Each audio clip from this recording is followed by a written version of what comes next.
Працює звук?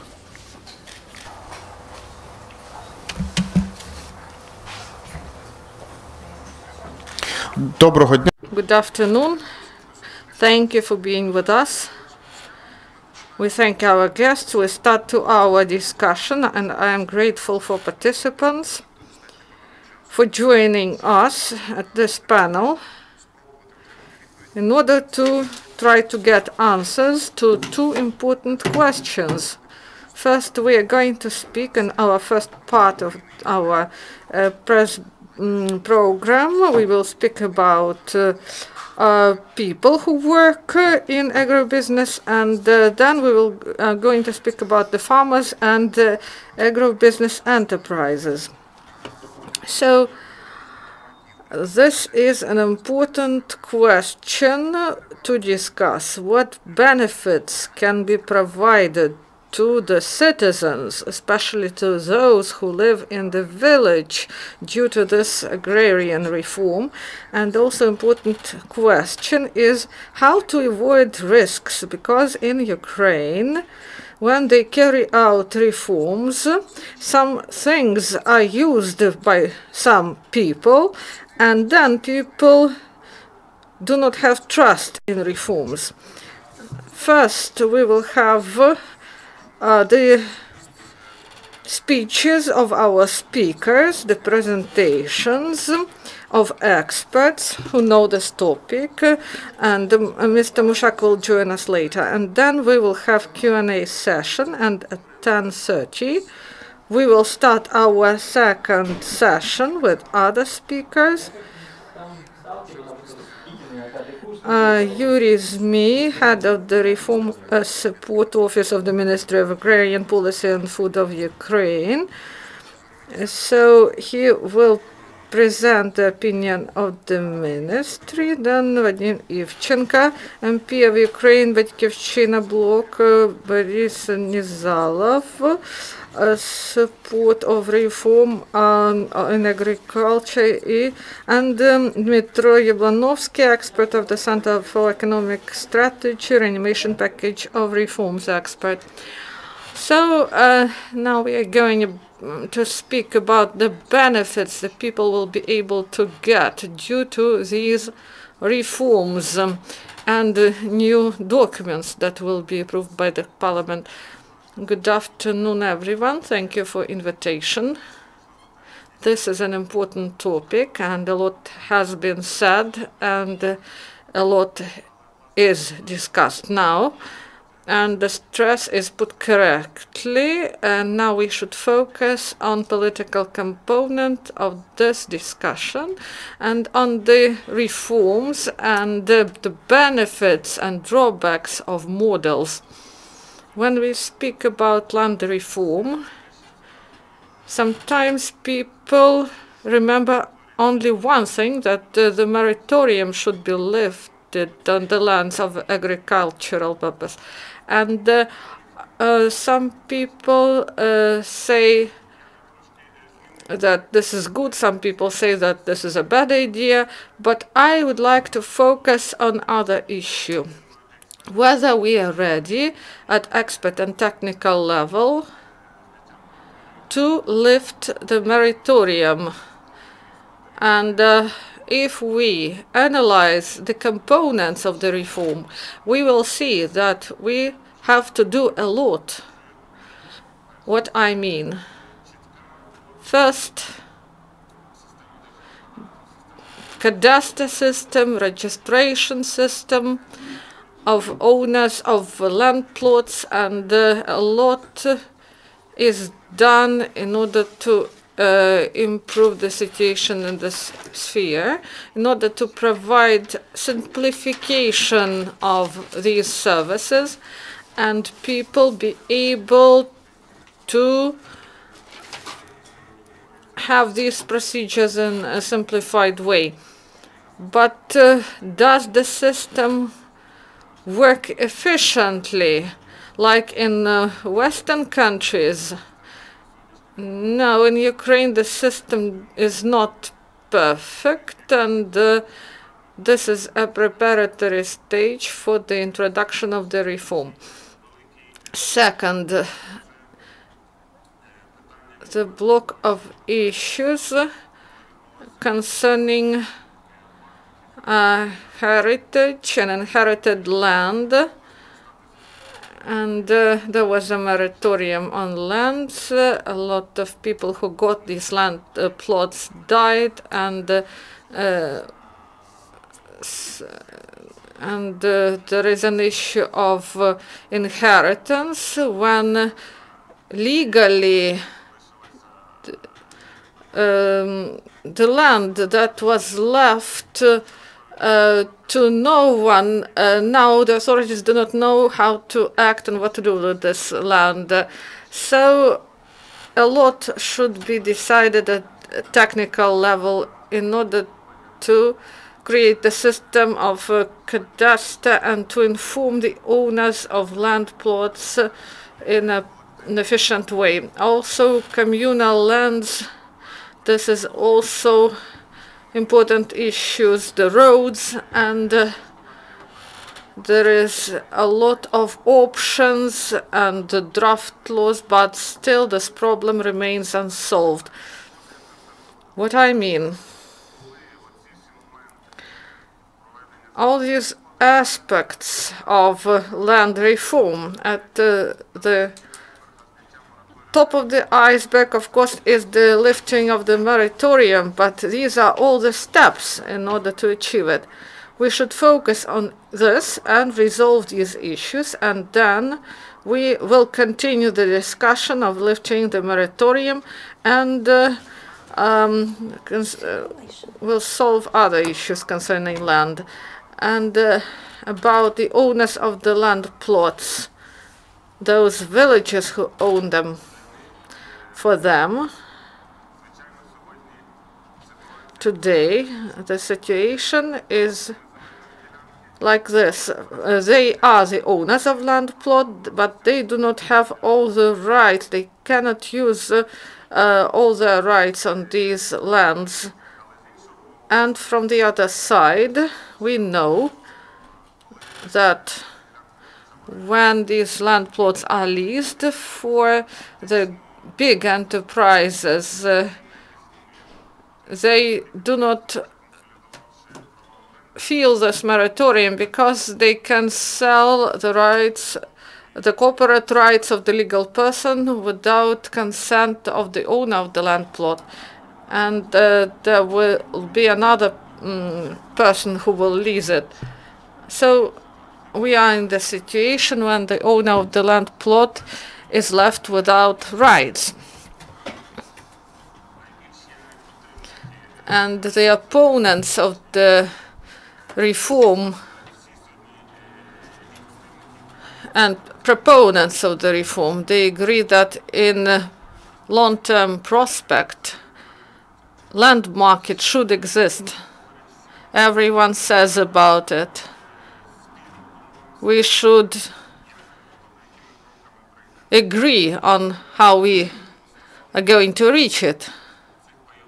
And about the owners of the land plots, the introduction of the market will allow them to use their property efficiently.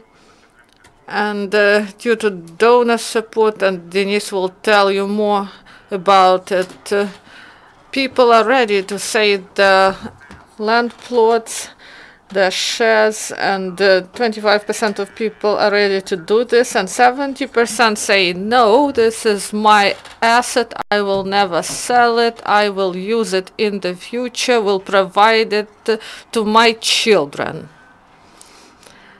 What it means? It means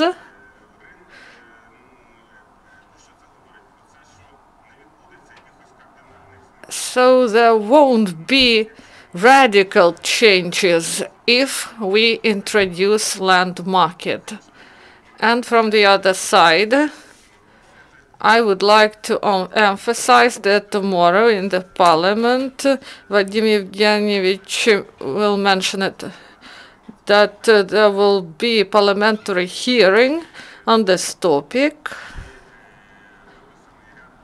and there are clear tasks set for the government and for the parliament, what should be done, what steps should be made in order to implement this land reform. And the major step, the main argument, is that this important decision cannot happen in one moment, pressured by one or another side. This should be a compromise, broad discussion with the participation of the maximum number of stakeholders, agrarian sector experts and others, and after consolidated position of experts, power and people, then we will be able to take proper decision. Do we have a plan? Do we have a plan of reform that explains to people what will be? Because 390 hectares, for example, are provided to some agrarian firm, one or another firm.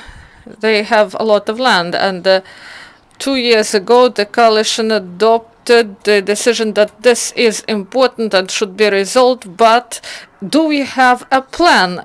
At our level, we have a project of this plan, but this is voiced at the political level. Okay. Now, Mr. Ivchenko, what benefits will people get and how to lift the major risks? First, thank you for invitation. I'm going to be brief in order to cover more issues. First, not block of Yulia Tymoshenko, but the Batkivshchyna union. And agrarian reform and land reform, for us, this is not the same. A land reform is separate and agro reform is separate. So they should be moved together, we understand it. And second, the more the pressure, the more opposition we will have.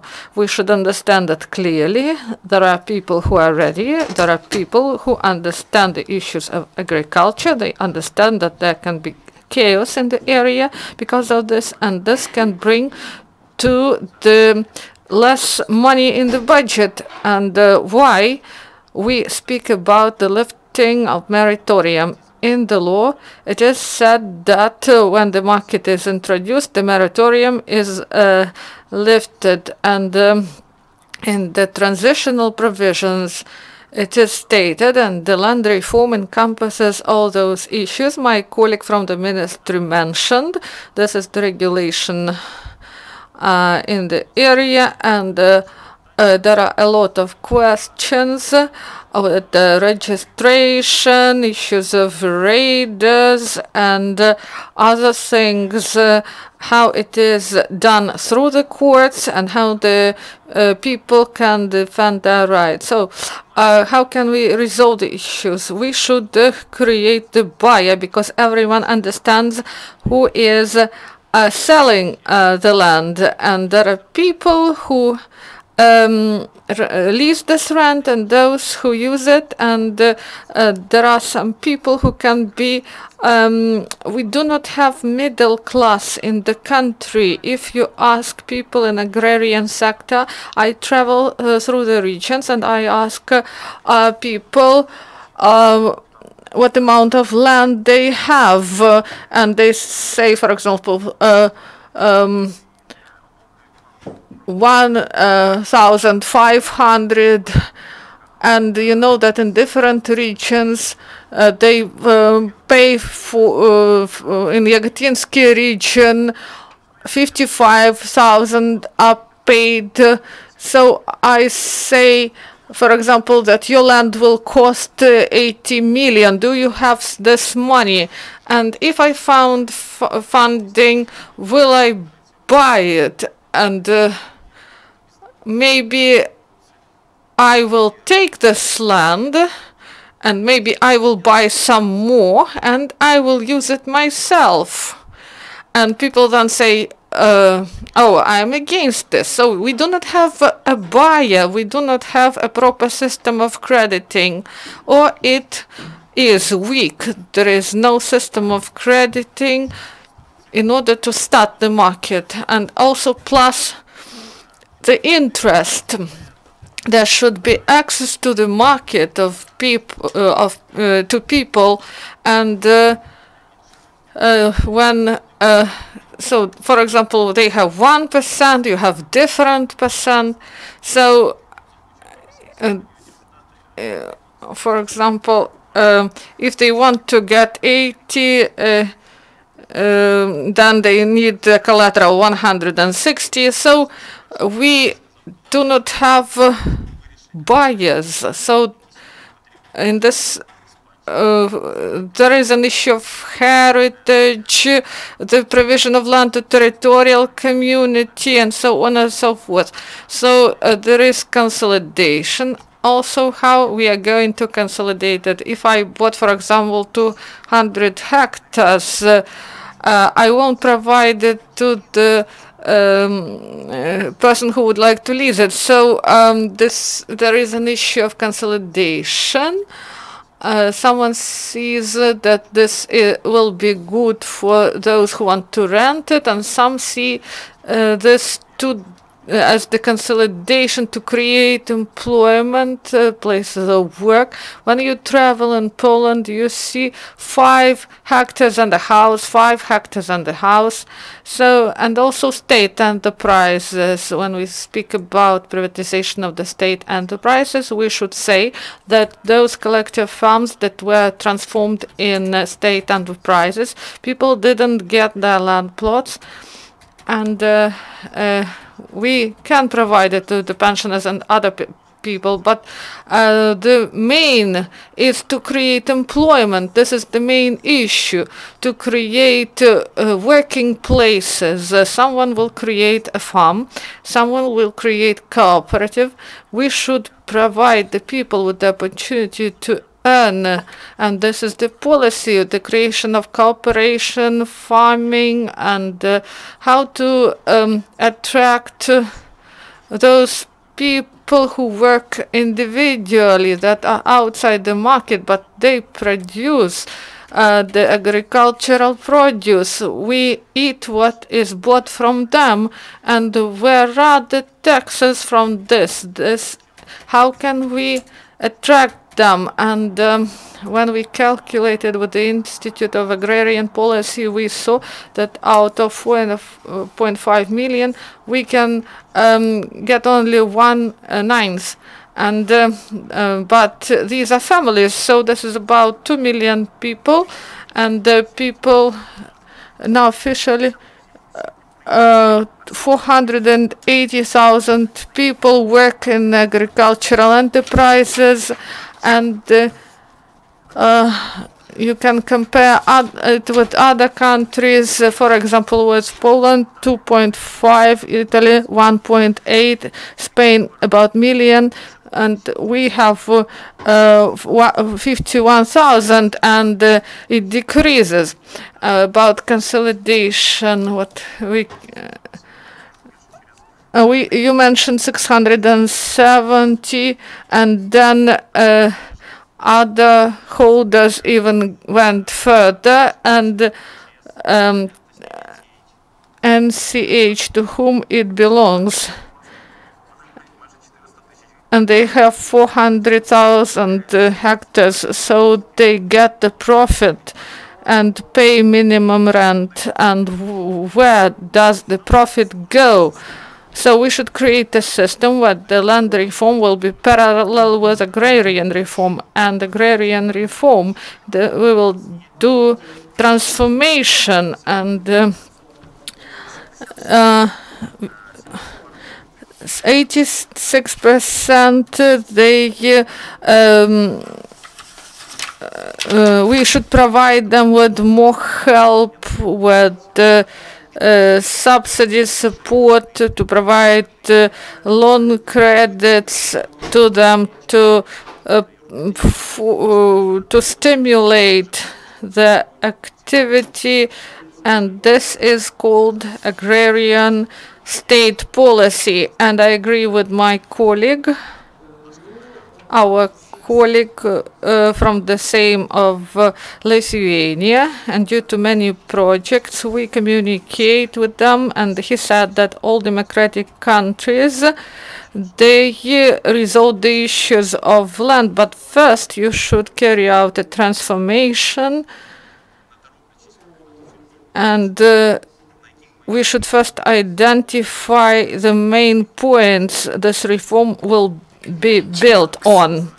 In France, who will buy land? Did the ministry identify?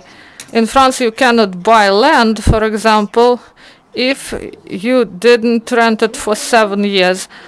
And if you bought it for 15 years, you cannot sell to reduce speculation. And in the United States, so you can use it if you want to sell it in Minnesota, for example, you should return it to the States. So in Denmark, you cannot buy a land plot if you live in 30 kilometers away. And in Germany, 95% of private land, I agree with that, but they provide their criteria. If you want to buy land, you should have a qualification, and if you do not have this qualification, you won't be allowed to buy land, and we should do the same. We should show that not those people who want to speculate, but those who want to really work on land, they should get land, because there should be real owners who will create employment and work on land. That's why we believe that there is still a lot of work ahead in this area, and the more pressure we will put, the more opposition we will get, because people have mistrust and they do not see proper steps our colleagues speak about, because this should be done step by step. It will be easier to discuss it, and 95% of the issues would be resolved, and we should at least have the issues of collateral resolved, because in Switzerland 400 billion francs are in mortgages, and they just do not know what to do if there is some failure in this area. Thank you. You have been researching this topic, and you know what risks to be mitigated. I have a very brief question. Yesterday, we heard from German experts that says that businesses should be helped, should be assisted to develop, whether it is realistic in Ukraine or we should make some pressure on central government. Thank you. My colleagues now have focused attention on the issues why we need more time to prepare the reform, and they accented on producers, and I would like to return to the focus of this panel. What potential benefits will owners have? I would like to remind you that in private ownership we have 27 million hectares of land which are owned by 7 million of rural citizens, and this reform concerns those 7 million owners who mostly are rural citizens, and they are almost half of rural citizens of Ukraine.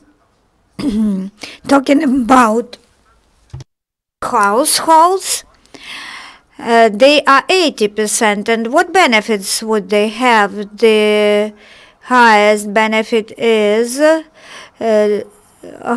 higher rentals for leasing land, because after the moratorium is lifted, it is the opportunity either to lease land or to sell it. If we have more choice, we can get more benefits. So those 7 million rural citizens, so 80% of households, they will get benefits, they will get more options, they will get gain more profit from leasing or selling land. And the second is opening of the market of land. When the lands are in circulation, the prices of those plots of land will rise, and 10% are thinking of selling their lands, the rest do not. So when the assets will increase in price, this would mean better welfare of those owners who will remain owners in future. These 10% who will sell, they will benefit from higher incomes. The third benefit is better access to loans. If the land is in free circulation, it could be used as a pledge, as a collateral for taking loans. This is one more opportunity which would be provided to people. And the last but not the least, more jobs in rural area. If the profits grow in rural area, the consumer power will rise as well. Some people will sell, they will create more retail outlets and provide jobs in those outlets. Those who will be developing the agricultural enterprises, they will get the opportunity to take loans for buying tractors or other machinery. So these resources will promote development. My colleagues have told much about the next steps. I would like to add one more important risk. We have not mentioned it yet. The highest risk in this reform is the lack of reform. Preserving status quo. This is the most probable scenario as of today. Indeed, preserving the status quo means the losses for the state will continue, the losses for producers will remain in place. This for owners, this means low profits, no loans. For the government, this means lower proceeds to the budget, lower output of agriculture, so on. So the status quo is the highest risk. We should not preserve status quo. What should be done? Today, among our audience, we have some members of the work group who is headed by Mr. Zmii. Yesterday, the last meeting of this work group took place where they developed the action plan, the next steps for preparing the infrastructure of the market. Many problems should be addressed, such as problems with collective ownership and cadastre, but these problems will remain in place until we address them. To resolve them, we need plan, we need deadlines, responsible persons to be appointed, and I hope that this plan implementation we'll see also MPs engaged, and the obstacles to the development of the market would be removed because we need legislative amendments. Without focus on the development of the infrastructure, we will not move forward. All of us understand that there is a problem with lands of former collective ownership. We need concentrate, we need focus on relevant legislative acts so that we develop, draft, and adopt them. Our parliament should adopt them. Otherwise, the reform will be postponed and the country will continue to lose profits, the owners will continue to lose profits, which both sides would have if the land market is open. Thank you very much. I'm giving the floor to Mr. Yablonovskyi from the Center of Economic Strategies. As concerns profits for citizens, not only 8 million of owners, but also for urban citizens as well, because we have rallies in cities, but not in rural area. So, yes, I agree with you. Let us talk about every target group of our audience. First, 7 million owners. The owners get lower under-assessed prices for the leasing of their land shares. They do not understand why, because politicians they lie to them, and also they make them fear of some foreigners, that some countries do not have land in circulation in order not to let it for foreigners, for foreign ownership. So the rural citizens, they get lower prices for leasing. And then talking about urban citizens, I don't want, for example, some rural citizen to come to me and say, do not sell your apartment. So, for example, I do not have a land share. There are many people living in cities, they have some opinion and voice it out as concerns land shares. If people have ownership of land, they should have the right to dispose of this land plot. This should be done via launching open market of land plot. This is not our property and we should not interfere with this process. Of course, some implications for us we will have, but the constitutional right of those 7 million of landowners should be in place.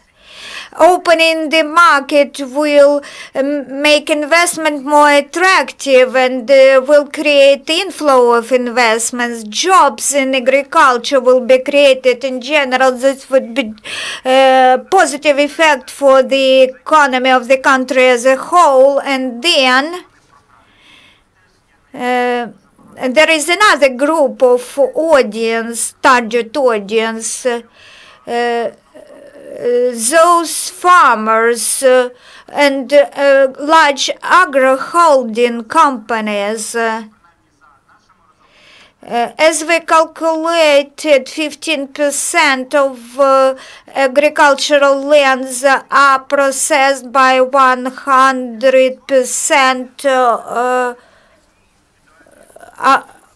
by agro-holdings. So why should we disseminate those fears about large agri-holdings. Of course, we should take this into account. We should prevent monopolization and concentration. On the other hand, let's not exaggerate. Maybe some people have other data. Let's discuss this data. As concerns small farmers and medium-sized farmers, not all of them have resources to buy the land plots, but only 10%, as we have already told, would sell their land plots. Talking about 1,000 per 1 hectare of land, we will get the figure of 2.7 million dollars.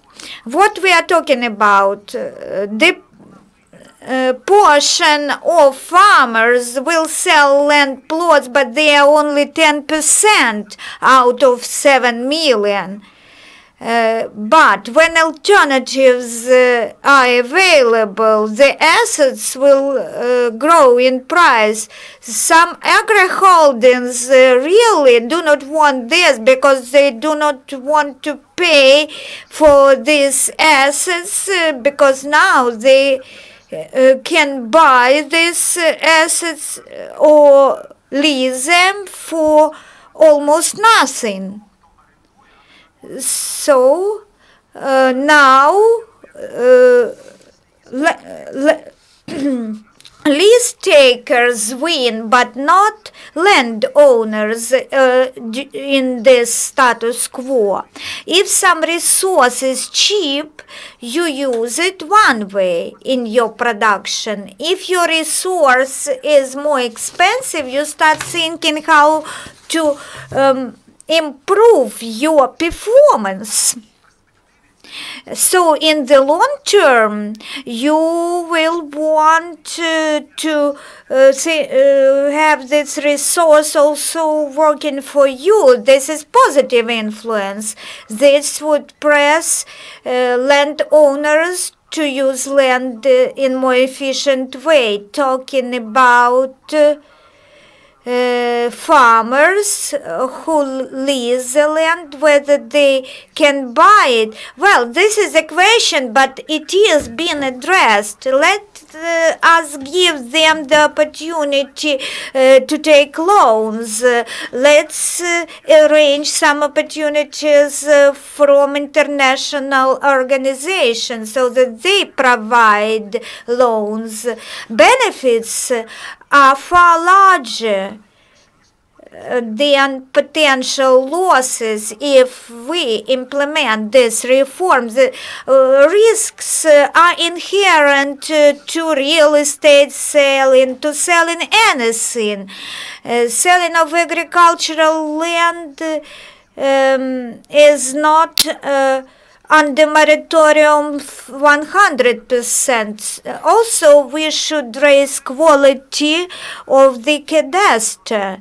As for me, we do not have any alternative except opening the land market. Of course, not everyone wants this opening. Some groups of interest, they want to have land prices remain low. The only scenario when the reforms are launched is when the Constitutional Court will confirm that the moratorium is not constitutional. Then MPs and ministers will have half a year, for example, to leave the moratorium and have liberalized market. I'm supporter of this concept, or we shall negotiate compromise. This is credible threat. So this is the only way to move forward with this reform. So you think that the moratorium lift lifting, threat of moratorium lifting is the only mechanism of influence. If we look into the dynamics of politicians' says they start manipulations when this threat is in place. When they feel that everything is okay, they say we are for reform, but not today. We know this game. On Monday, we also heard that the default may change the opinions of citizens. So the Supreme Court's decision may change politicians' minds. I had a discussion with the head of Rada of an district of Ukraine. He tried to engage an agri-holding who saw something in the field, and that's all. How this chairman of that local Rada, local self-government, how can he explain what are the benefits of the reform? Some people, there is a big portion of people who do not want to work on the land. So we should divide people into categories. Urbanization is inevitable. This is a fact. Some portion of people move to cities and towns, and we should tell them, you can sell your land for some good money. So this is positive. The most positive for them effect is that they will get this money. 90% of owners, they work on the land themselves. They are operators. And when they get to know that the assets price will grow, this would be positive implications for them. For example, if I live in an apartment and my apartments grow in price twofold, I will be happy. So we need to communicate with the population on the grassroots level and explain them the benefits. People should know where to go, how it would work, how sale will be organized. If a person is selling, a person should have time to change his or her mind. We can talk on this topic for a long time today, but we should set deadlines and mechanisms in play. Well, please, your short comments before we will start the round of questions and answers. Well, when we can discuss the land market, we feel every time that people having data and who knows agrarian definitions, they are far from reality, from practices. Let's compare statistical data. We have it, and we understand the outputs of production, and all experts know this statistical data. Let's be fair and say that we do not have 10 million of state-owned lands.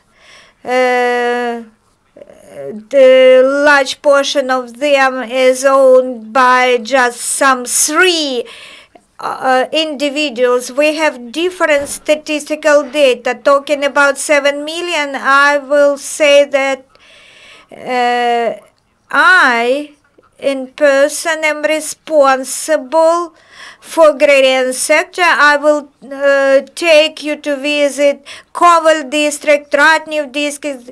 People still, they have not received their land shares. Nobody pays them rentals for this land because they were not allowed to register their land shares in violation of the law. I have very many questions. For example, you have an area of lands, 100 land share owners, 10 of them sell their shares. I would like to understand who bought. We should set benchmarks, and how the other 90% will get their prices of their property will grow. Nobody will take your land, will buy your land for 20%. How this areas of land will be operated? Give me criteria of consolidation. If I have bought, I should then I should then lease this land plot. So we should learn best practice cases. I address the University of Ukraine so that they translate best practices from other countries. So I would like to address my colleagues. It depends on you. The fate of this reform depends on you. We have 42 million of citizens, and national security matters. We should maximize Ukraine and Ukrainians' prevention from land monopoly. We should prevent this monopoly. We should verify data, statistics, and study the best practices, why people are not being paid the rentals for their land plots, because when we have bad weather this spring, the farmers will experience losses. Who will help those farmers? What interest will be on the loans? That is why I asked you about the plan. This should be incorporated into the plan. With electricity, we have this situation which is named status quo. Please say your comment. My colleagues raised important issues. Going back to the main topic of this panel, the issue of the owners. The issue is why the rights of 7 million owners have to suffer to the benefit of the small number of producers. This is first issue. Second question, colleagues clearly stated that a lot of figures are used and we do not know the origin of these figures. The information should be open about the land market and it should resolve this issue. This is one of the most important topics that should be resolved. We should have access to information. Citizens and enterprises and the state, we should all understand what is going on, and based on this information we can take decisions, because otherwise that will be just speculation. Third, this is the protection of rights. Producers, owners Without it, we won't be able to achieve results. The owners are afraid that those lands would go for the low price to the foreigners. These are all speculations, and producers, they are afraid that their rights as users will be violated. That's why the issue of rights is one of the main in the preparation to the opening of the market. This is one of the main stages in the implementation of reform.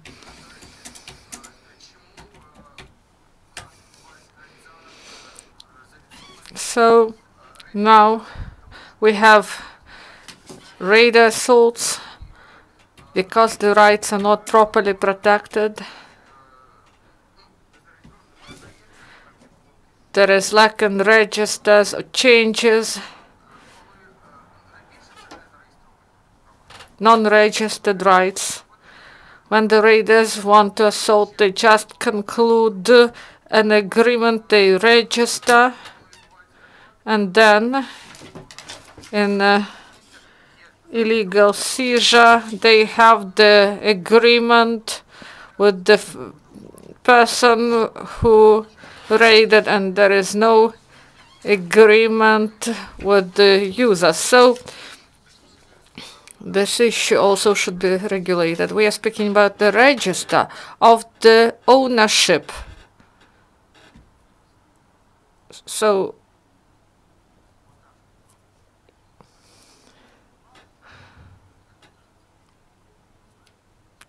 we should have proper registration.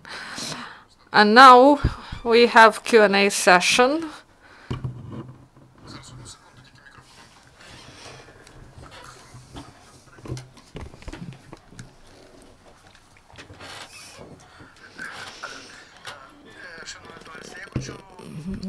Good afternoon, dear colleagues. I would like to say that those issues are really multifaceted.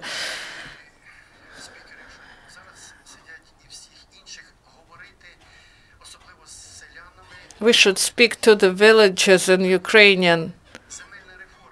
Land reform and land issue, these are different things. Land reform is what is done in the territories, and the land issue is the land sector. So land reform is the future of the village, and it is of two components. First, the concept, and the Ukrainians said the aim of the goal. And please speak Ukrainian, because villagers do not know what concept means.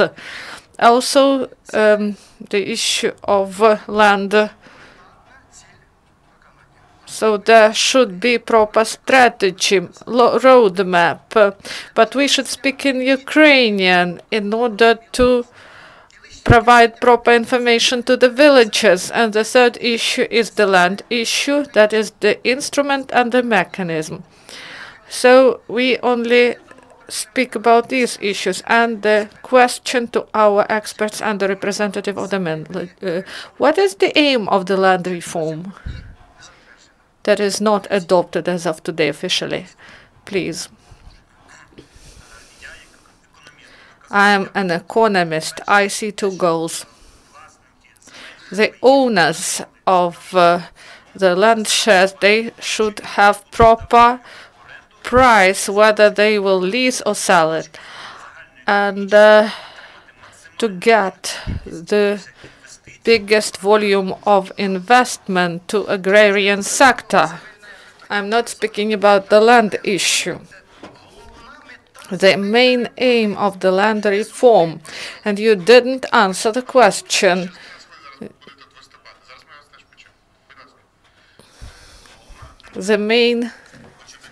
I would like to support your argument that the issue is multifaceted, and the main aim of the land reform is to provide quality functioning of the agrarian sector of Ukraine, stable and competitive. This is the only aim. So we had stability in collective farms, but quality was lacking. So this is the main aim, and I support the panelists who say that this is the complex and comprehensive issue. Two aspects. I would like to focus on them briefly. We say that lifting of moratorium will lead to the increase of the price of the lease of the land shares, and in my opinion, the issue is not so evident.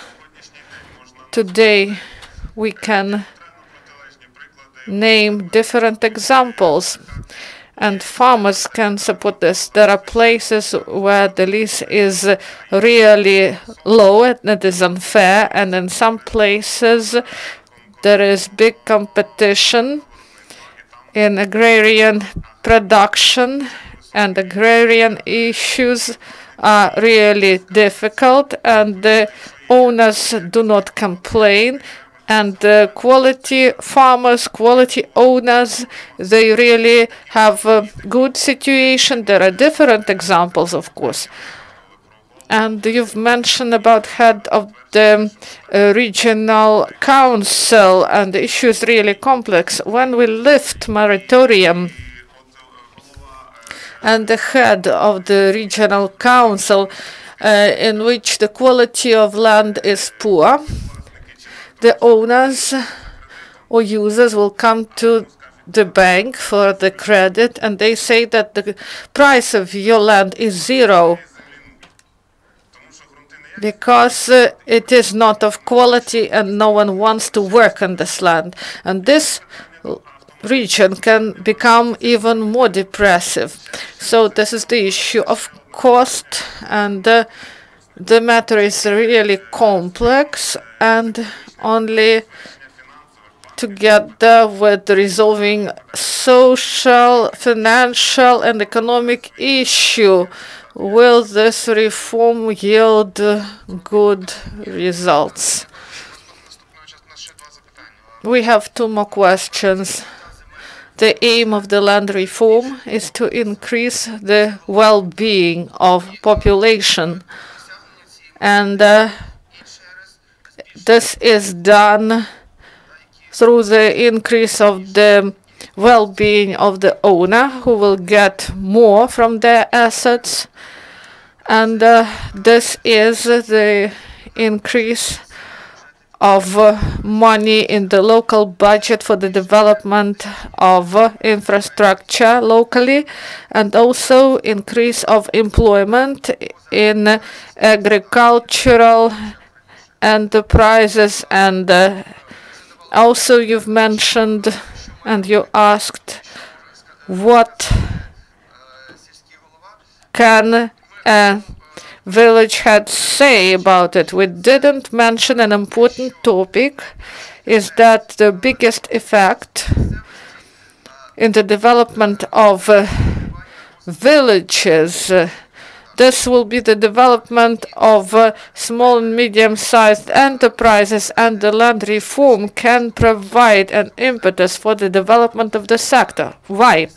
Because small and medium-sized businesses, these are the biggest owners outside those who lease the land, the owners. And when the market is started, small and medium-sized enterprises can get credits, and there can be investment due to collateral, the use of land they have. So this is an additional credit resource. They can use it. This is an opportunity for them. I would like to specify. First, Ви в 10:30 будете мати at 10:30, you will be able to express your opinion.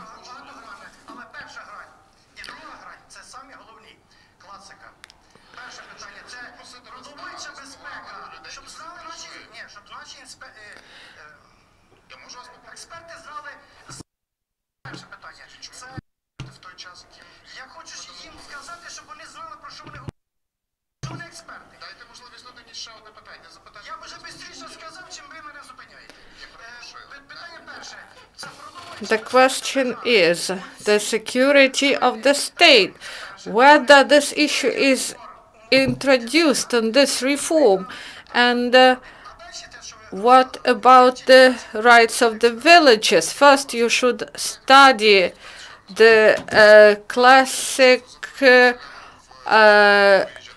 economics books, and then you will be able to resolve these issues. Thank you for this opportunity. Mikhailo Kukhar, macroeconomics teacher,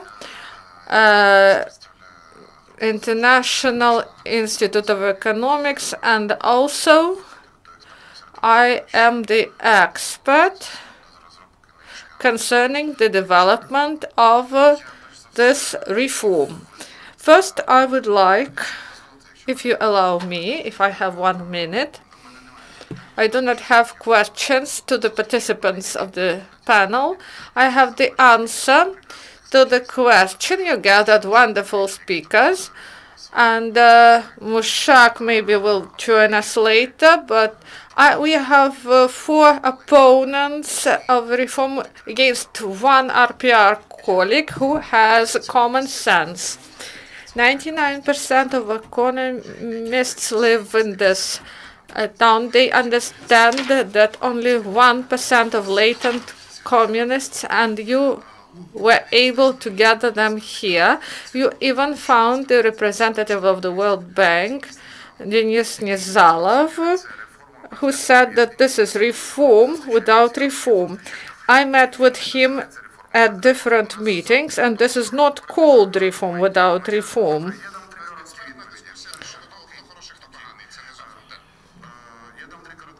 So 3 short answers.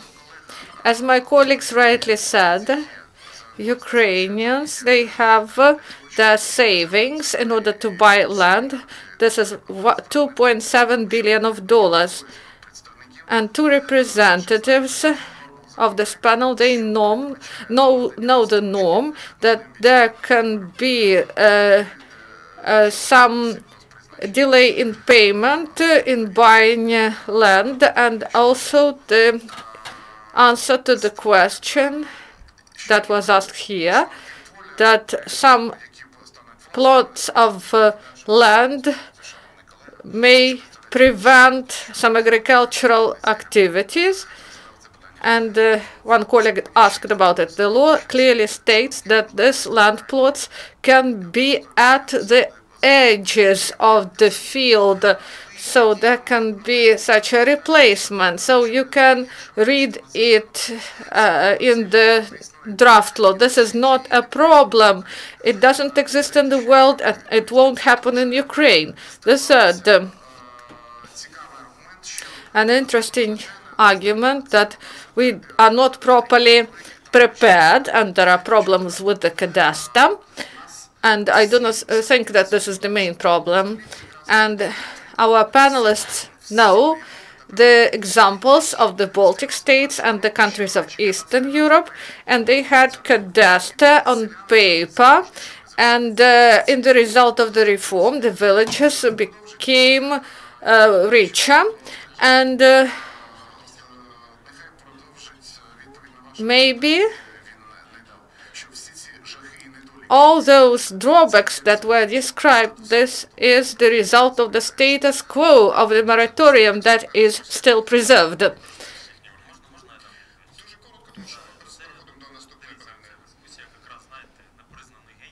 So this is the discussion of the unknown genius who are not invited to the panels like this. So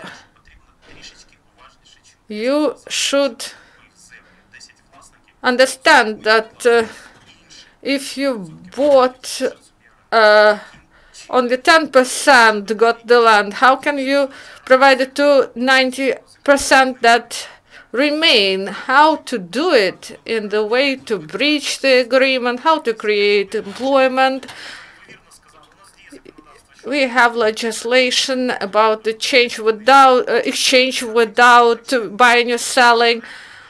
And how can they create the enterprises? So we should speak about it not with economists, but with the people who are experts in agrarian sector. And I thank to Denis Nizalov. We spoke with him twice, and he understands clearly where we can get investment, and we should clearly understand that 14 million of people can get employment, and you will not be able to create other places of employment. If you, and do you know agro holding of Bakhmatyuk? You said 760,000, but it is less than 10 people per hectare. We thank you for discussion, and maybe something should be discussed later, and I invite our panelists to join the next session. Thank you very much. Andrii, Vadaturskyi MP, Dmytro Lyvch, EasyBusiness Project Manager, PR expert, Serhii Bilenko, expert of our Reform Support Office at the Ministry of Agrarian Policy, Oleh Nivievskyi, Senior Economist of the project, Mr. Mykola Stryzhak, and Ivan Tomach. Welcome.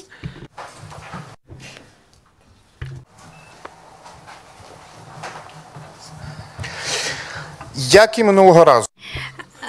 As last time we did,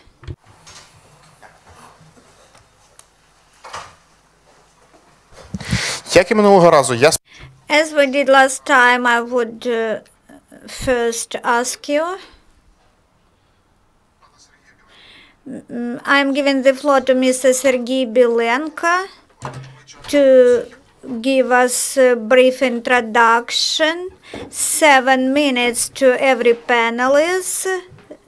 We have heard that the preliminary plan, action plan, has already been drafted. The second panel has the topic benefits for farmers and agrarian businesses from the reform, and those obstacles and barriers which hamper the reform, so that we know risks. First, I give the floor to you, then to Mr. Vadaturskyi. Good afternoon. I would like to repeat Yurii Zmii's words, which we heard at the previous panel. The main thing is to prepare the legislation, to draft and adopt the legislation before the political decision is passed to lift the moratorium. The land legislation is not ready for opening the land market. We have many questions to be addressed.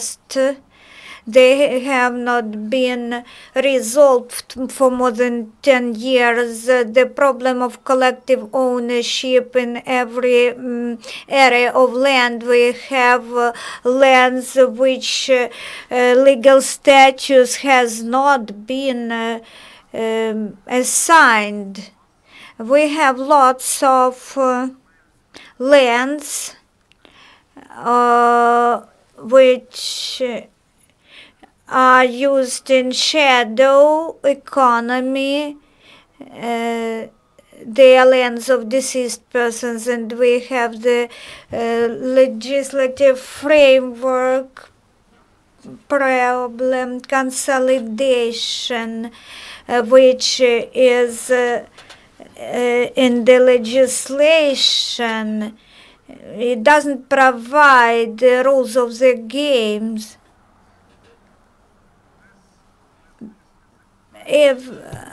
Unless these issues are resolved, lifting of the moratorium will bring to disbalance of existing economic relations. That is why medium and small farmers' fears of this reform.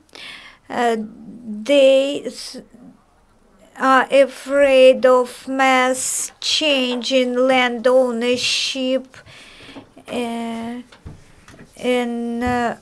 ownership structure. The illegal takeovers number will grow, so this can freeze the use of land. We need some mechanisms of consolidation. Also, forced consolidation, so that to make consolidation enforceable globally. The enforceable consolidation mechanisms are in place in legislation. For example, in Europe, they have such legislation. In Ukraine, we do not have legislative mechanisms how to address these issues in Ukraine. In principle, if we resolve these matters, we should draft plans, and they are in process in the Ministry of Agrarian sector. The plans are being developed, and we hope the development will be finalized and in place. And then the parliament will set the date of lifting the moratorium. At the expert level, this decision cannot be taken, it will be taken on the political level. I have a question to you.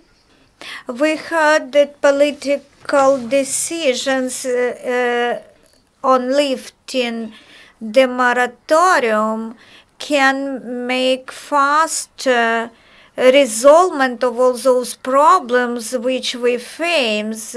And what is your opinion? Thank you for your question. First, let's analyze how Parliament was passing the moratorium matters during recent 2 years. First, the moratorium was passed fast. Second time, it was not so. It was also passed fast, within 15 minutes.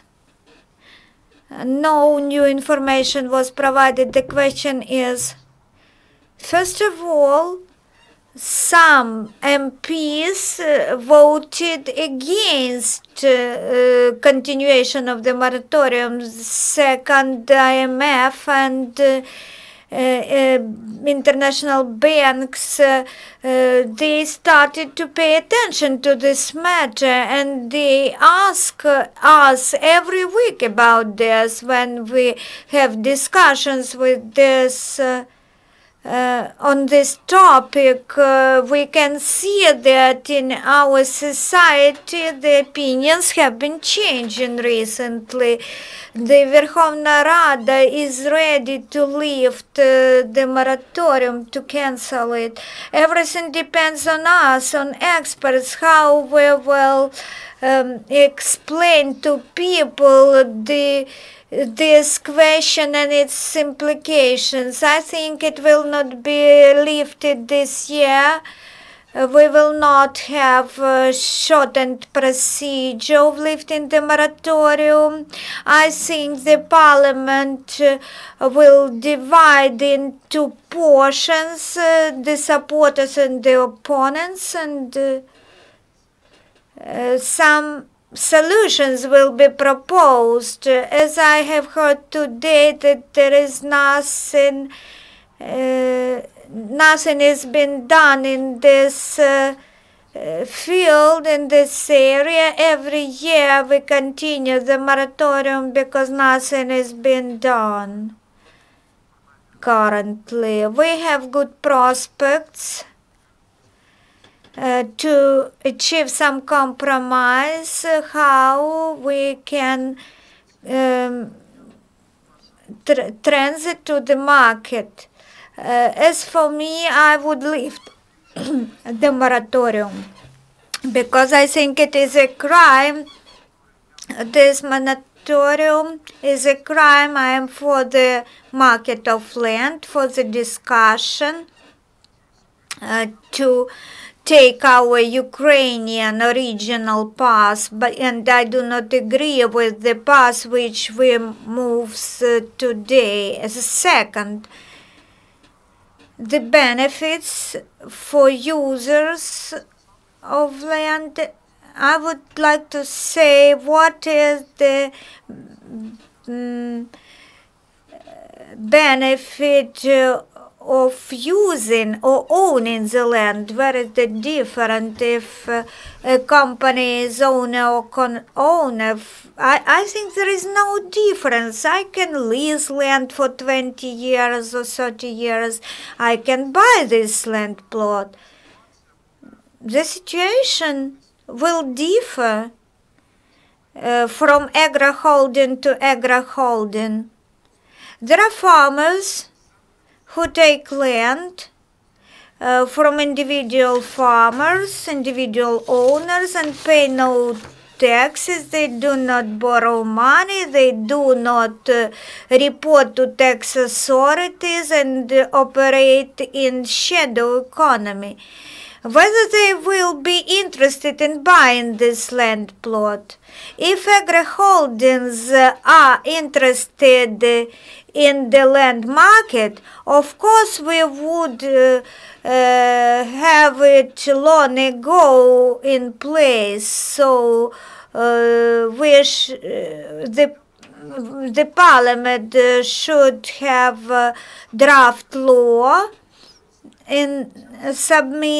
developed and submitted, and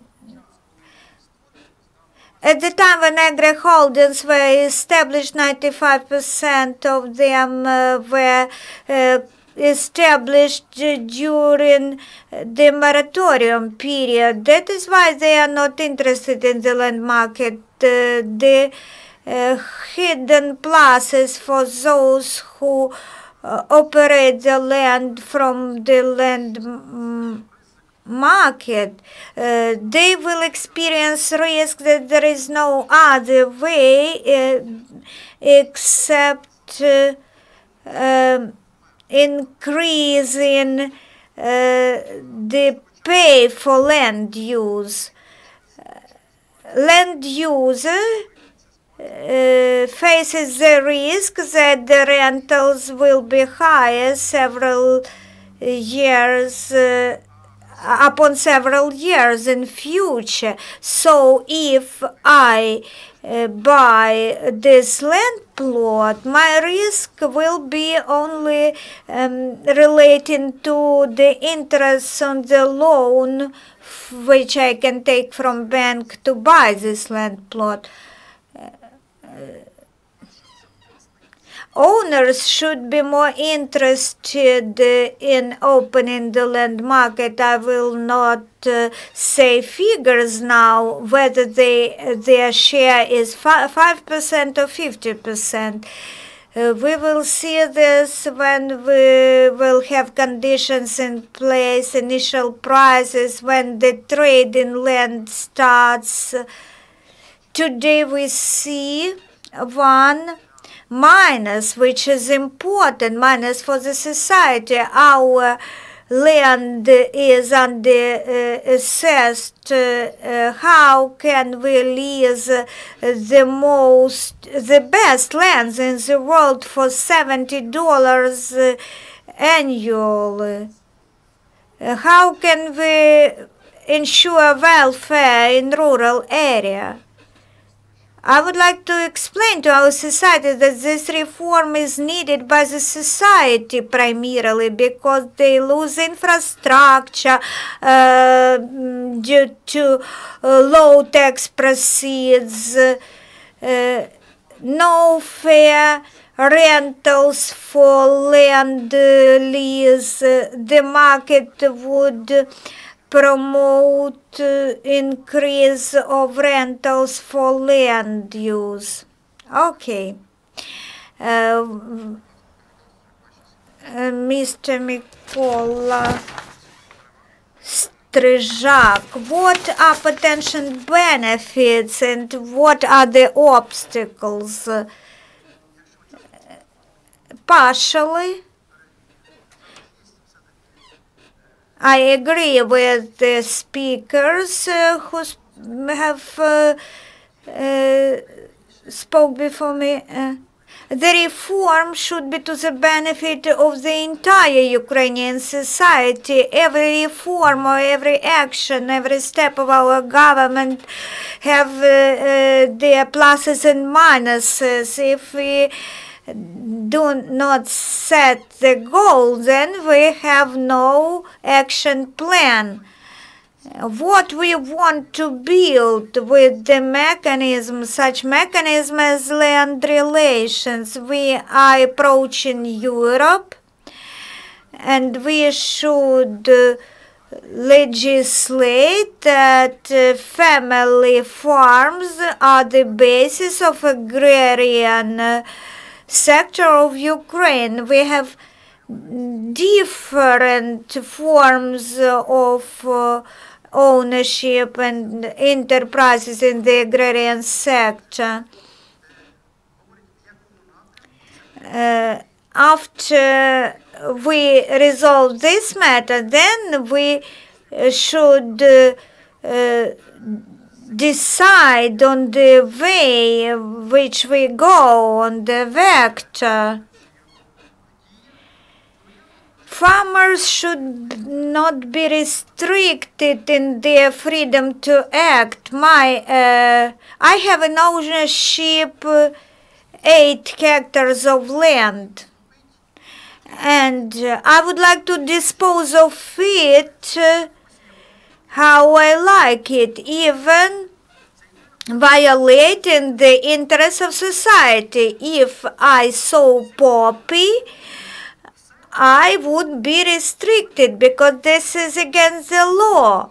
There are no free actions globally. A farmer cannot be free to act.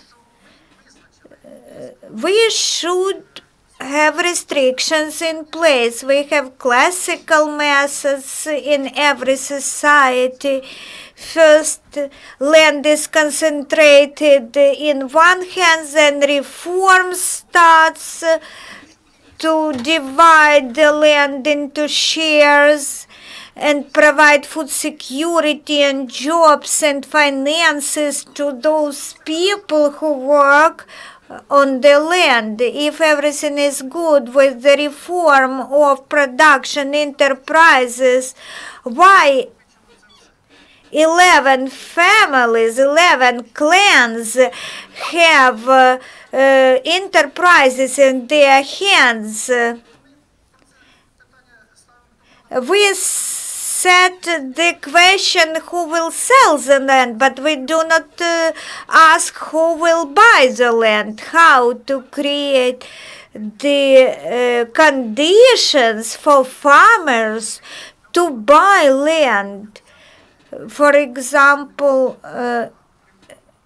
in the old times, the peasants were given land, they were given horses by the state. It was classical best practice. We are said that the circulation of land should be from bad owners to good owners. But what is on offer, this does not suit Ukrainians. Farmers were in the avant-garde of land circulation previously. Why farmers are against selling of land? Because the conditions as they are today they are favorable for those 11 families in Ukraine to own land. Small and medium-sized farmers, they have united and they moved to Maidan in the time of Revolution of Dignity to stop Yanukovych family from owning own resources in the country. We should prevent illegal seizure of lands. Previous illegal takeovers they forced us, agrarians, farmers, to establish association. And we have established association, and now there is a question. We should create conditions for fair buying of the lands. What is better for us, to have one Lyvchny or 1,000 farmers? Very easy question to answer. Lyvchny is an efficient owner, and Lyvchny's have 40,000 hectares of land, and a farmer have 5 hectares of land. Then the court will always take decisions in favor of Lyvchny, but not ordinary farmer. So all the situation as it is, status quo, we should lift moratorium only when farmers have rights secured. Today, as Confucius said, total corruption time will make the land selling drowned in blood. I'm giving the floor to expert of Reanimation Package of Reforms. The topic of our panel discussion is potential benefits and risks which we should prevent, which we should mitigate. Good afternoon, dear colleagues. Glad to be here with you today. We had an interesting discussion.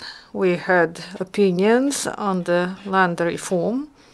Someone said that it is needed. Others said that Ukraine is not ready for this. In Ukraine, we have 15 years of moratorium that limit the right of 7 million of Ukrainians. What changed in these years? Public discussion changed its vector. First, we asked whether we need land market. Now the majority of experts found a consensus that this market is needed, and we need it today. And the question changed to what the optimal model of the land market, why we need to open this market. There are 3 arguments. First, moratorium is the limitation of the right of people. It's unconstitutional.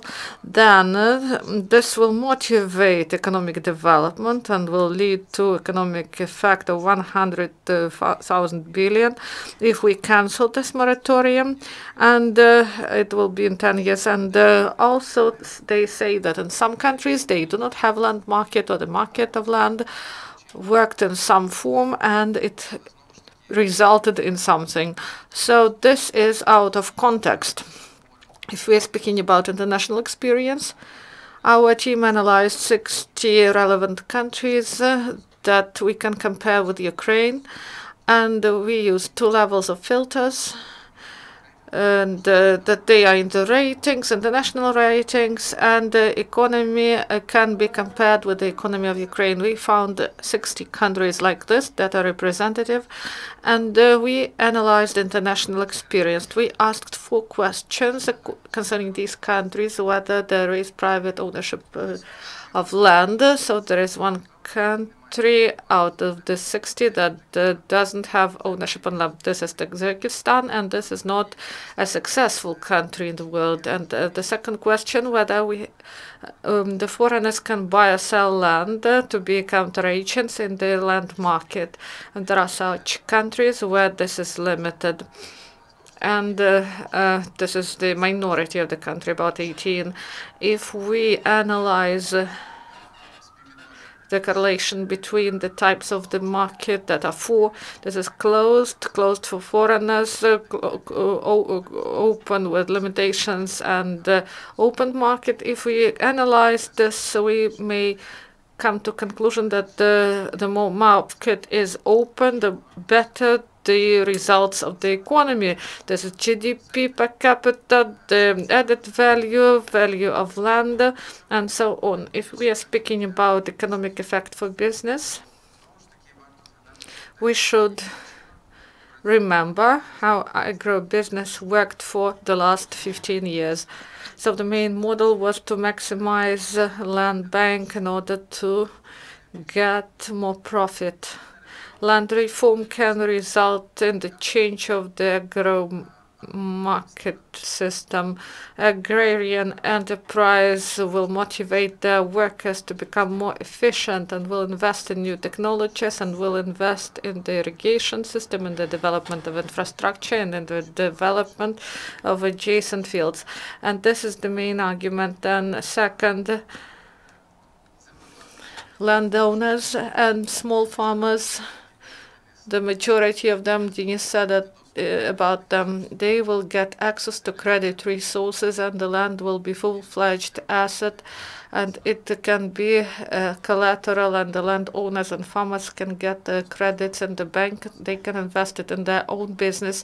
This can be working capital, fixed assets, and they will be able to get access to credit resources, and this will allow them to develop their own business, and in this way we will stimulate the development of agribusiness in rural areas. If we are speaking about other benefits of the land market and economic effect that can be reached because of this market, there is classic definition of gross domestic product that says consumption, investment, GDP, and the difference between import and export. And we analyzed input and output model that allowed to model what economic effect Ukraine will get if it creates open land market. If we are speaking about consumption, here the owner becomes the full-fledged owner and get the right to sell this asset at the market price, to lease it, and exchange it, or to get the credit, the collateral of this asset. What we can get, there will be the increase of the revenue, and we get additional consumption. If we are speaking about business and investment, they can be both the foreign and domestic investment. These are not only investment in land, that can be investment in infrastructure, adjacent fields, development of agrarian sector, and the fair investment is interested in the long-term prospects in order to get more in the future, and they would like to build the flourishing business. If we are speaking about the state, often they say that at the moment the market is not ready, and at the same time the market is in the shadow. If we create open and transparent market in Ukraine, part of shadow business will go out of shadow and pay taxes, and that can be the ownership tax or tax on sales or resale tax, and this will get to the local budget, the state budget, and will be redistributed, and the society will benefit out of this. If we are speaking about the economic overall effect and whether we should open the market of land, the answer is to the second question is evident. Yes, it should be an open market. Maybe we should have a pilot project, and whether we can expect that something will change in the future. The answer is International experience was analyzed, and we should choose a model in order to get success. And what economic effect can we get out of it? This is comparable with the GDP of Ukraine, and in 10 years we can get 100 billion hryvnias, the increase of consumption and investment, and who is interested to continue this moratorium? Why we don't want to allow Ukraine to develop faster and to become really democratic and independent state with powerful economic indicators. Thank you. I give the floor to Ivan Tomic. What you heard during the first panel and now, one thing is evident, that the sharp change of the rules in the market will allow people to change. It will allow to change the situation. And there are people who are afraid of changes, and they believe that the situation will become worse. Or some people can use it in order to improve the situation. The question is, how can we provide benefit to the majority to get positive effect for all of us? First, I'm not an expert. I'm a farmer, the first farmer in this country. And we have a family farm. I do not represent my initiative and my position. I represent the position of Ukrainian farmers. And we discussed it in different forums, from regional level to the top level, and the All-Ukrainian Committee. 28 All-Ukrainian organizations are there, and the co-head of Stepan Ilkovich Khmara. And I'm going to tell you about these issues and about the decisions that were made that are important not only for Ukrainian rural areas, but also for Ukraine on the whole. Thank you for this opportunity to speak, to provide information to society on this issue. And there is a security threat to the nation. We are on the ship, and we are going through the ocean. We cannot see the whole depth of the problem, and the main problem is the issue of the fate of the country, fate of the nation. It doesn't reflect this main issue, and in this condition, if we introduce the market in May or June, this will be social and economic instability, maybe even a loss of state and civil war. So this is the depth of the problem. Everything else is not so acute. As the mandate of Artemenko MP, or these are all manipulation of society at the main points of development. And what I want to say is, what you've said, in 1990s, association is about 30 years. In the former USSR, in Soviet Ukraine, there was a clear plan of development of rural areas. It was oriented on our past and on today's situation. This is farms, cooperatives, the development of rural areas, the well-being, social development, and the improvement of well-being compared with those times we had, and economic improvement due to agrarian sector in the country. This was real, and I spoke with Leonid Makarovich at that time, We had initiatives on our at our meetings. You can find this information in our documents. So then they didn't move forward because the leftists, Vitrenko, Simonenko, and all others, they just blocked the development of the country. After this, there was a movement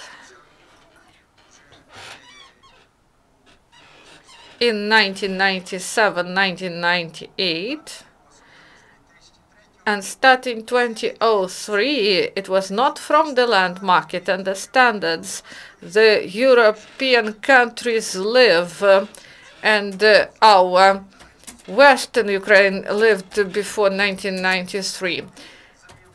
And the situation in the market was difficult, and there was great level of poverty. And this was done in order to seize Ukrainian land. The fourth convocation, Leonid Petrovich is present here, and from 1990s we started to work in this direction. 12 basic laws at the Committee of Verkhovna Rada, they've done it, they adopted them, and before that and after that they adopted maybe +2. And about the situation, the main issue in Ukraine now is to overcome poverty, unemployment, to overcome social ruining in villages. What can we do about it? We should support families, we should support the enterprises that can provide improvement in the short term, and we should form the consumer with the good payability, and if the power fails in this, and we as representatives of Ukrainian people, we will start to prepare to all Ukrainian action of protest, and we won't allow the power that have zero trust. We won't allow the power to destroy our nation. I will ask the same question to Mr. Lyvchky. If we see that there is a potential reform that will change the situation and maybe some people will benefit and some people won't. And if we're speaking about explanation, about planning, what should be done in order that this reform provided benefit to the majority, as experts say, and didn't pose some threats to others? Thank you.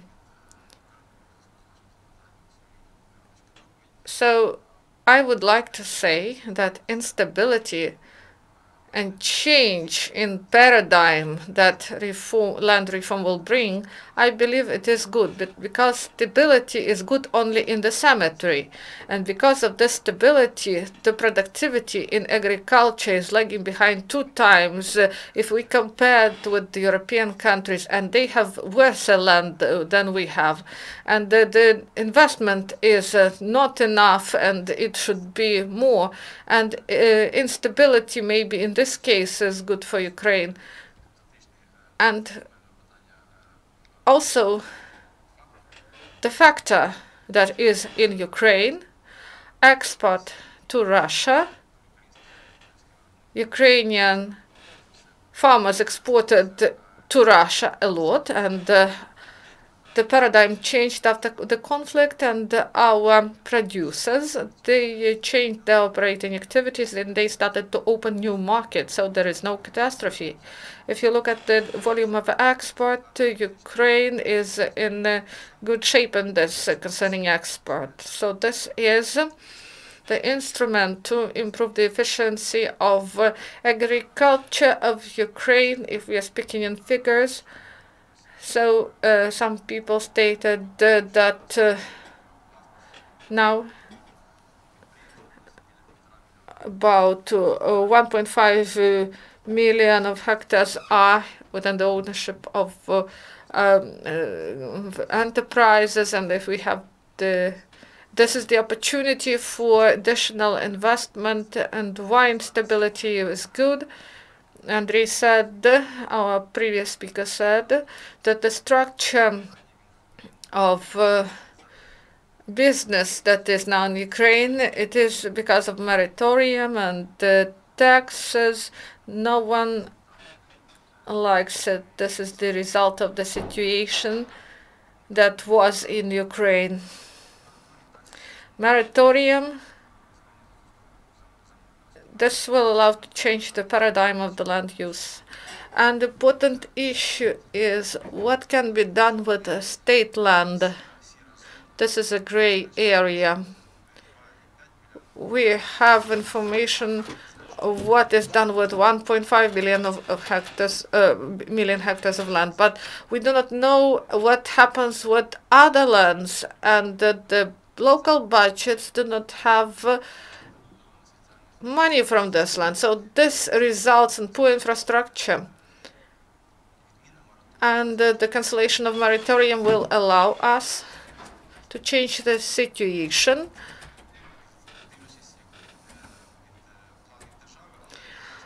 And it will give the opportunity to reduce this gray sector concerning land use.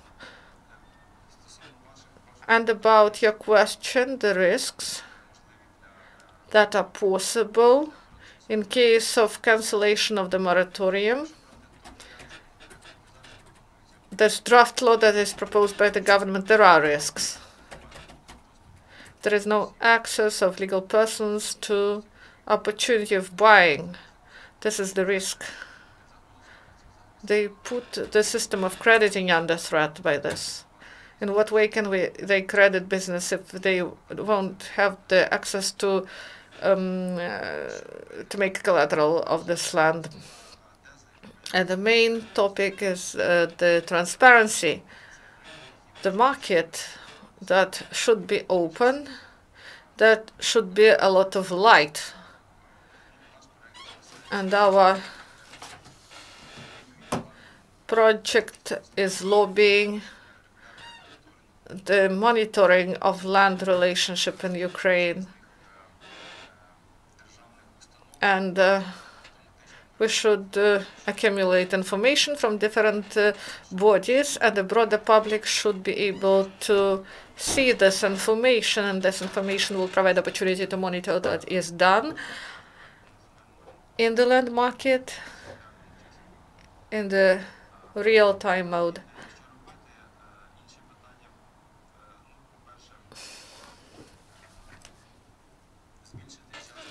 To increase the share of state lands that are registered in the state cadastre, that will allow and to promote land reform. And also, a lot of issues were raised, and the business see that if someone can buy a land plot in the middle of the field, what can we do in this case? If you use this land, according to current legislation, the lease won't be interrupted. I don't see any problems here. It is easier now to do this because there was an example of unregistered lease. So it is easier to pay for this lease than for buying this land. It is easier to do this now. And legal system, or the system of protection of rights in Ukraine, it is common for all types of real estate, and I don't think that the land that is one of the type, we should not stop the land reform. So This is all, and this is the answer to your question. So you have a brief question. I will be very brief. We agree that the constitution has been violated, and the second, it is corruption in the country. Third, we agree that the land rentals will be higher. And I have a question. What business sector would win?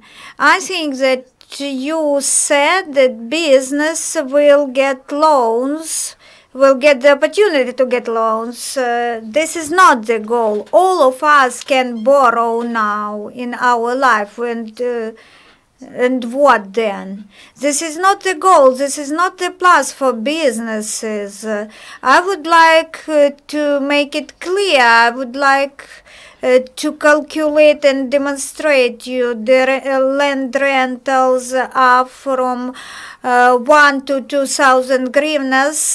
The rentals will grow if we have land market in place. It would be, for example, $100. The cost of land will start from $1,000 per hectare. If I have money, I will buy this land. I will not need this loan.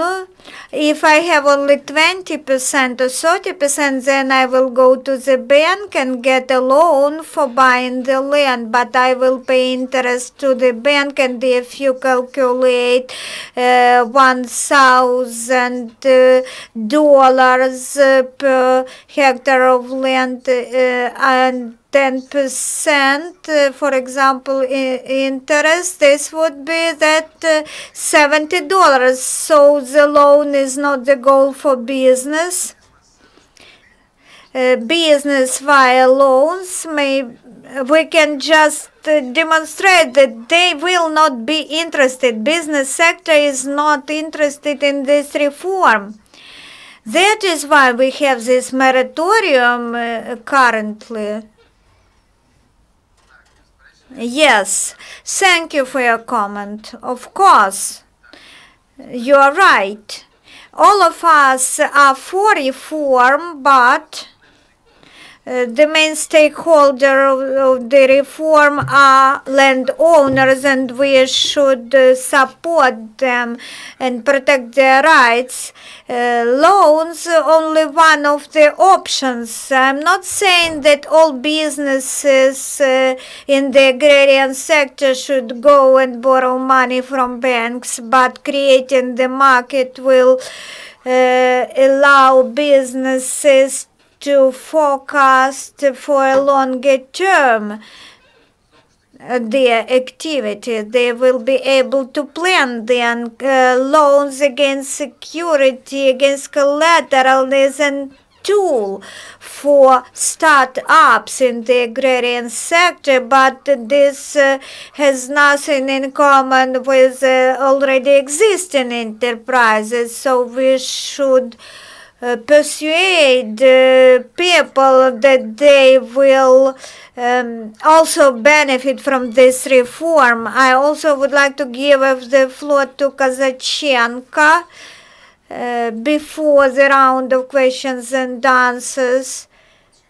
Please give your brief assessment what will be happening in the Verkhovna Rada in the short term. Whether the MPs will be capable to negotiate between themselves and also to communicate to the society their opinions. You are welcome on stage. The key matter, the key question is this uncertainty which is risky for politicians. Can this be used as the opportunity? Taking into account what have been said today, we can say that there will not be simple decisions in the parliament the situation, the status quo has been created under the pressure of the IMF, which has been playing recently very important role. I can't oppose any theses which we heard today. The positions are understandable. The conditions today are very difficult. We can't move fast. We need better conditions for moving forward. I think that the decision would hardly be made in the parliament, but this is my forecast.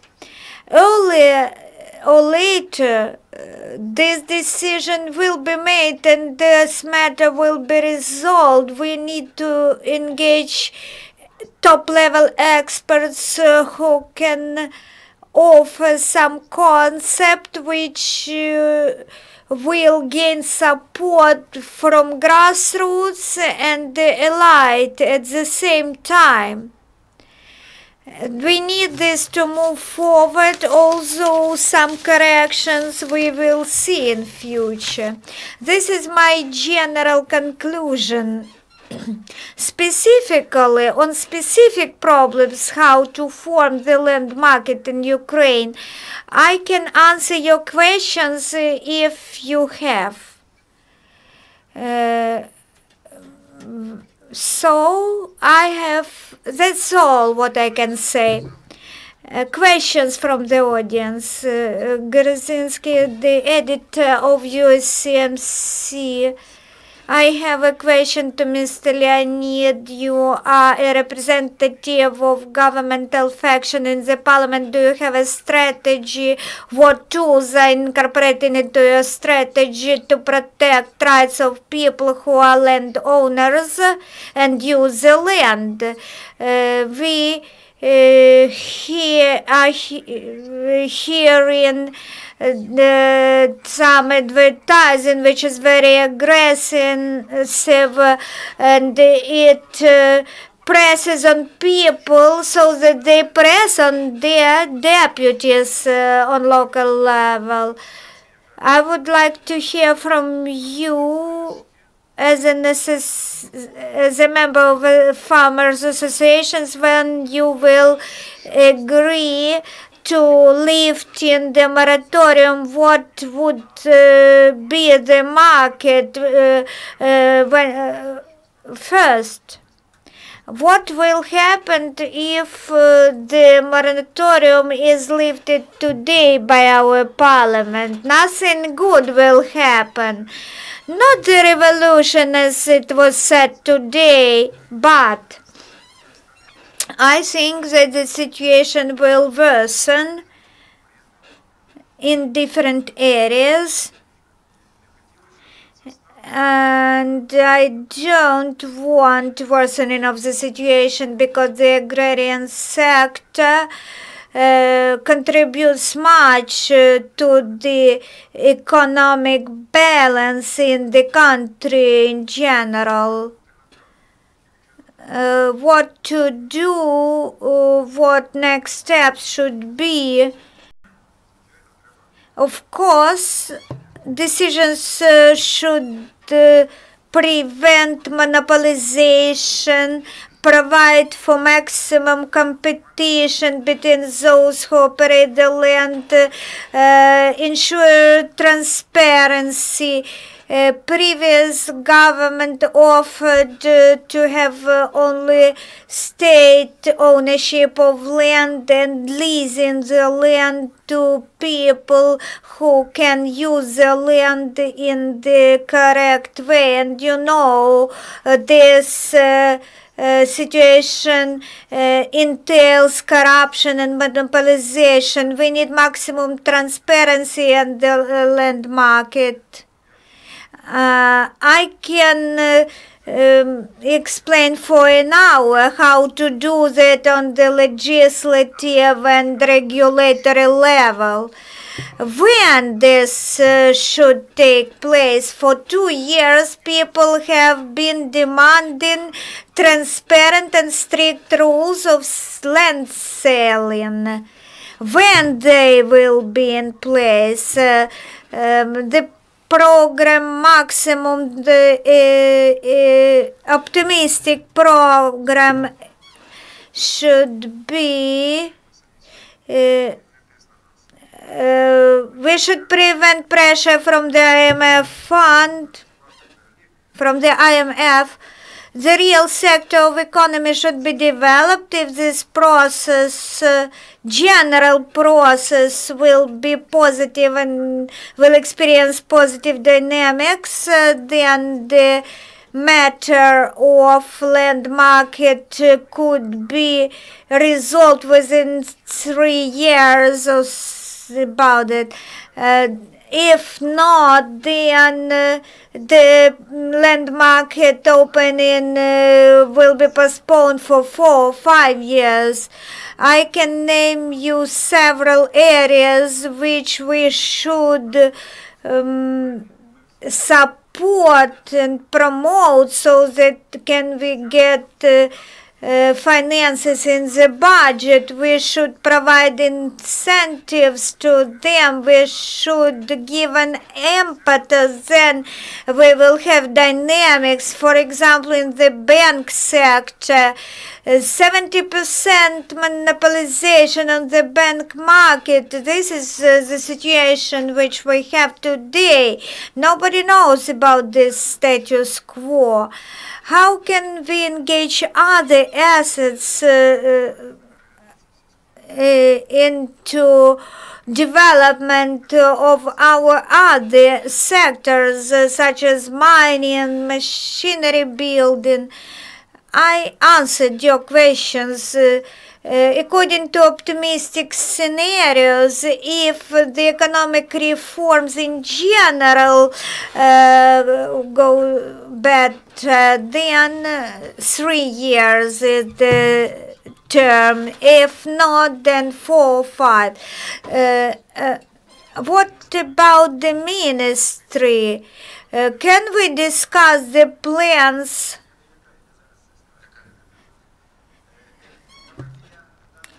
I would like to answer the question which we have when. We agreed yesterday in 1989 in Moscow. Yegor Ligachev said that the reforms of private ownership for land is needed. He said that those times. After 1990s, we had much more social factors for the land market than today. Farmers and land market. Our farmers were for the land market unanimously. When the farmers saw that they are preventing from doing business normally, and the threats were growing, so they have been protesting not against the land market, but from being robbed. So, the core of farmership and our association, according to our articles, is the land market. But I agree to Mr. Leonid that 4 or 5 years is enough for preparing this reform. But we need social consensus, political will, and the goal which we want to achieve. I will be fair. There are no attempts to lose something in political, starting with Leonid Kuchma. The elite, the leaders of the country thought how to get the land in a legal way. All the presidents did so previously. We should change mentality. Our leaders should think not to how get the land, more land in a legal way, but to follow best practices of the European countries. This would be the best strategy as concerns other issues discussed today. Last year, 6 all-Ukrainian actions were conducted by our organization, meetings of initiative group, parliamentary hearings, 90% of opinions of our association and opinions of general public coincide.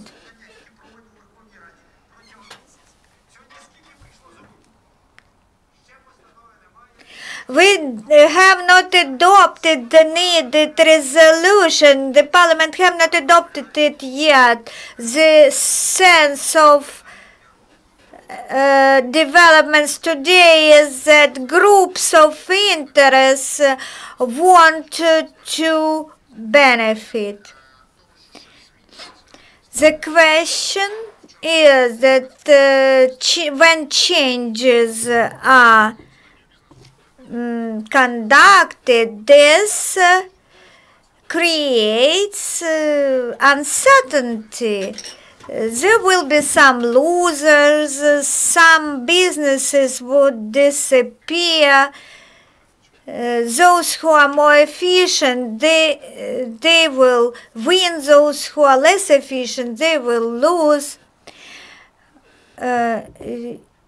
Obviously, entrepreneurship moves forward, it experiences dynamics. Some enterprises lose, some enterprises win. The question is whether the opportunities are equal, the game, the rules of the game are transparent. If you have something common with fraudulent people, then you will not be able to win. You should not play the game with some fraudulent people. I know one person who has been supporting the land market for 30 years, and he promised a flat tax.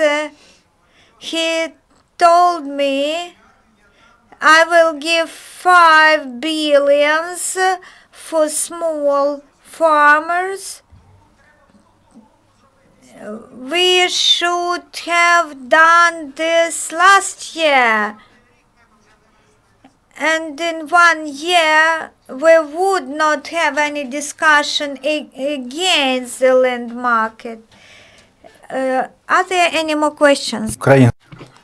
Ukrainian Agrarian Federation. So you said about 5 years. And what are we going to do during this years? And some experts propose 8 years, but there is a risk that we won't do anything. So maybe some legislative acts should be adopted. What should be done during these years? Just to put a pause, or what is the essence of the proposal? An hour ago we said about this. If nothing is done, this is also the risk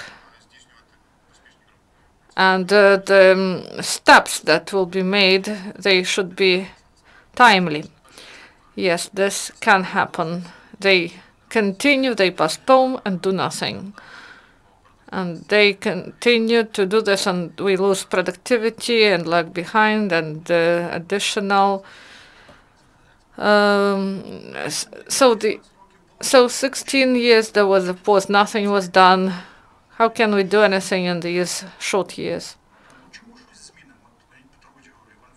Ivan Fyodorovich said that it can be done. This is the requirement of IMF. There is an external factor. If we look at agriculture in the world, in any country, nothing has changed without pressure from outside. The EU and others, there is a pressure from outside. This pressure is needed in order that Ukraine change. This is not bad for Ukraine. So several questions before we end. I would like to comment on the previous issue. What should be done? Because without the plan of actions, we will postpone and nothing will change. As I noted yesterday, there was a working group meeting on land reform, and they established clear plan of actions and what legislation is needed and what technological changes should be introduced and so on concerning these problems we've discussed today. But we should solve them, not just speak about them. We should plan and implement. So these are communal lands, these are administrative units, and eradication of errors in the cadastre. This should be done timely, because in 5-10 years there won't be any changes if we do not do anything.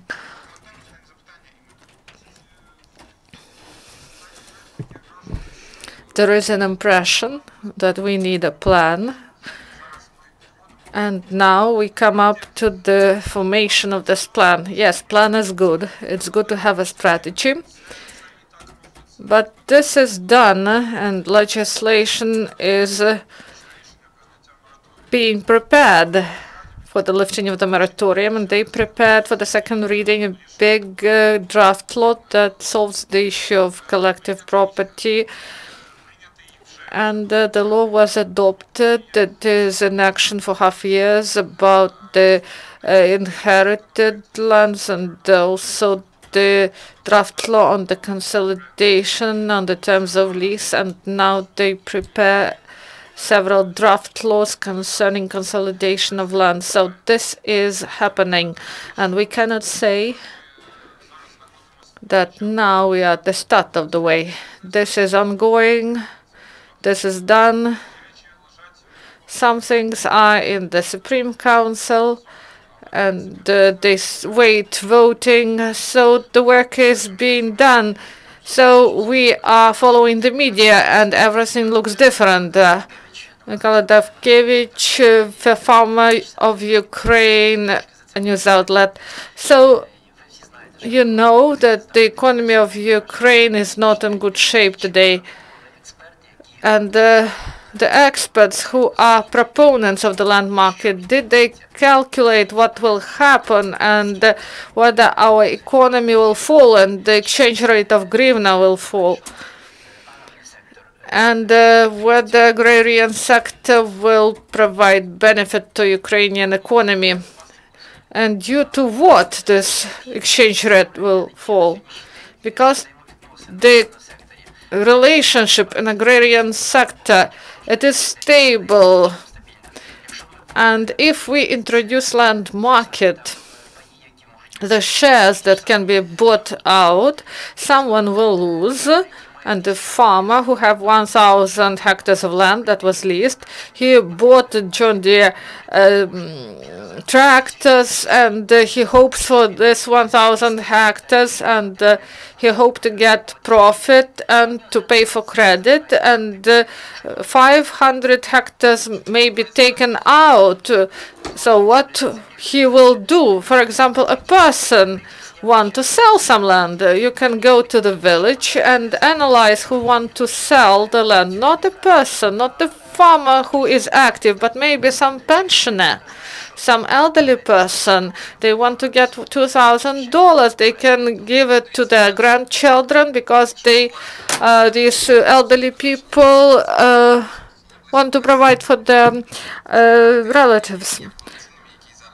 But now this land, it doesn't work, and if we open a market, we will create open circulation of market. Let me answer. If someone leases land and work on this land, the change of ownership doesn't change everything. The lease relationship, they continue. So until the end of this agreement, and then you will negotiate the terms with the owner. What's wrong with it?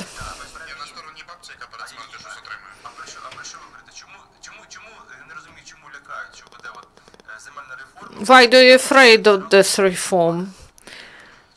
Nothing will fail after the lifting of moratorium. So, for example, there is 1,000 hectares of land, and the farmer leases this land. He bought equipment, and, for example, land market is introduced. Part of people take their shares and sell it to another owner. But they can do it even now. Why not? And other producer can come, and there will be competition between the producers. So the opportunity to sell this share does not provide a threat to those who lease it. You can continue the lease until the end of the agreement. The issue is Ivan Fedorovich highlighted the general line of the development of agrarian reform, and Leonid Petrovich was present, and he knows about the period of 2001 when we provided our view in what conditions this land market can be introduced. When in 2001 we discussed what legislation is needed, and then in 2012, 3 million hectares, Chinese wanted to buy this land, but they decided, we supported the minister, but we didn't support the government in this. We provided our opinion. We said what should be changed, what legislation should be provided. And the experts, they discussed the issue of the land reform, but the farmers do not participate in this. Why the decision and consolidated opinion of 2001 and 2012, why wasn't it implemented? Because the interest of some people were higher than the interest of people. If 7 million, the owners of land, and 6 million are the owners, so we should create conditions for them. They should be able to be real owners of this land. I would like to answer briefly. Nothing will change. Why? I don't know about the figures, but I believe that 98% of land is now leased. That's why even with the land market, nothing will happen. We have an agreement.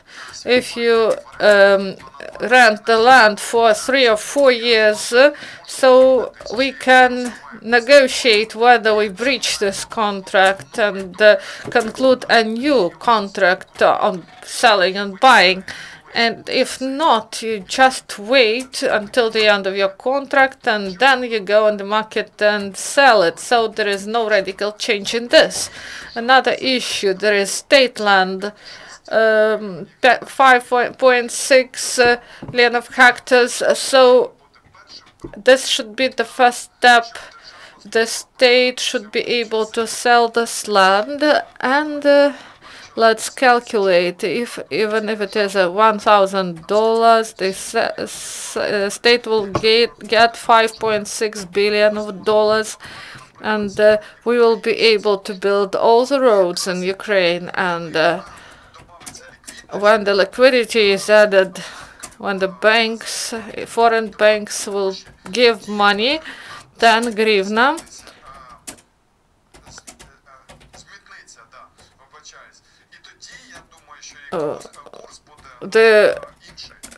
the exchange rate will be different, and nothing bad will happen. So thank you very much. I hope that this will be, we will have next discussion.